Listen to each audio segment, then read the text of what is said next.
want to talk to you about a mindfulness practice that I utilize quite frequently, especially now during this chronic phase of the pandemic, where I tend to be triggered a little bit more frequently, becoming more reactive than responsive. Reactive meaning kind of saying something or having an emotional reaction without really reflecting on what it is behind that reaction. And this practice is called RAIN, and it's an acronym, RAIN.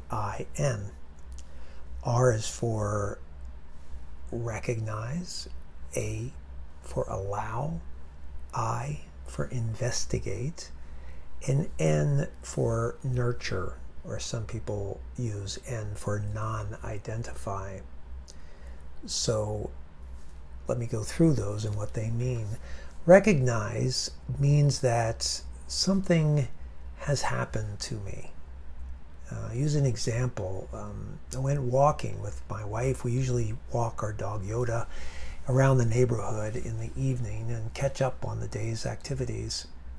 And during this time of the pandemic, we're all at home with the kids and the pets, and we don't see each other during the day, and then we need to reconnect at the end of the day. So we try to use this time.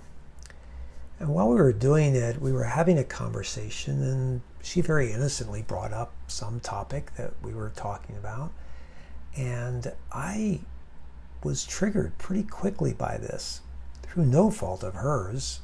And it kind of caught her by surprise, I'm sure.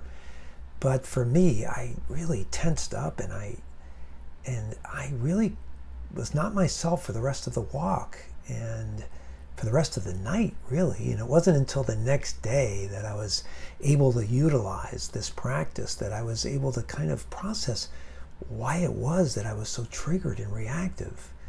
And my poor wife was the innocent victim of this reactivity, and I really wanted to kind of repair that type of reaction that I had with her. So I went through this process, and here's how it is.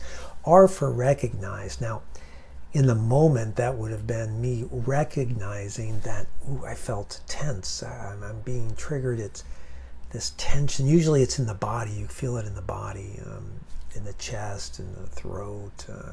Some people feel it in the head. I don't know. For me, it was the shoulders. And so it's recognizing, I'm being triggered. The A is for allow. Now, allow means that it's okay, that this happens sometimes. It's kind of like with self-compassion. The A is allow it to be. And the opposite of that is like, no, I'm not being triggered. No, I'm just a little tense. I can deal with this. Let me truck on. And we often do this as doctors. We've been trained to kind of like carry on. So the A is allow it to happen. The I is investigate, and this is something that takes a little bit more reflection and goes a little bit more in depth. And the investigation is, what is it that made me so reactive to that one thing that she said? Is there something that happened to me that day? What is it that I need that I'm not getting, that I'm not able to give myself? And for me, that week, that day, this week, that day, I don't know, I had to let go of some really important events that I had planned for the fall. It seems like during this pandemic, I'm constantly postponing, rescheduling. I'm always kind of saying, well, wait till the summer or wait till the fall. And this week I really realized that I've had to let go of a lot of plans. So I was really grieving. That's what was going on. I needed space to grieve. I needed time alone, maybe I needed to process that with her, some support, some nurturing, I don't know. But that's what was going on.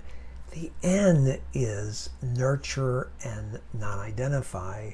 The nurture part is, what is it that I need? Now let me give it to myself. Let me just take a day where I can just be and not have to produce something or not have to make plans, and try to be more in the moment instead of being constantly aware of what's being postponed or the uncertainty or all of that. Or maybe it's reconnecting with her. Maybe it's really processing it with her. And the non-identify is that, yeah, I have a tendency to do this, especially when stressed, but it's not who I am all the time. It's don't beat up on yourself. Don't. For me, it's not allow myself to beat up on myself.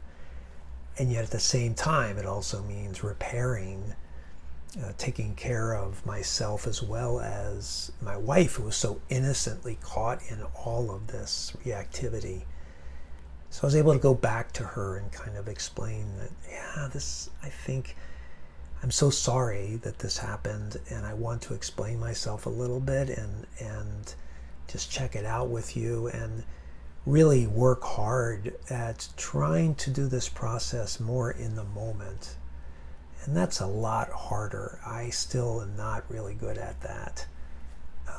But some of the repetitive behaviors I have, some of the repetitive reactivity, if there are certain things that happen to me during the day, I'm more aware of it, so that when I do feel the trigger, that tension in my shoulders, I can go, oh, there it is.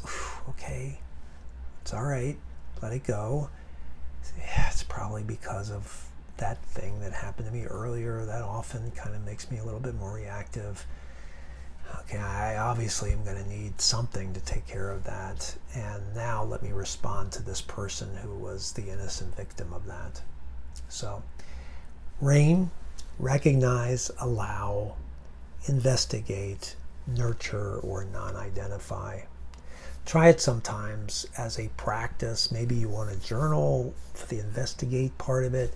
Maybe you want to get more used to where in your body you feel that reactivity so you can recognize things. Maybe you want to get used to understanding what it is that you need typically to nurture yourself, to give you that compassionate break that you need.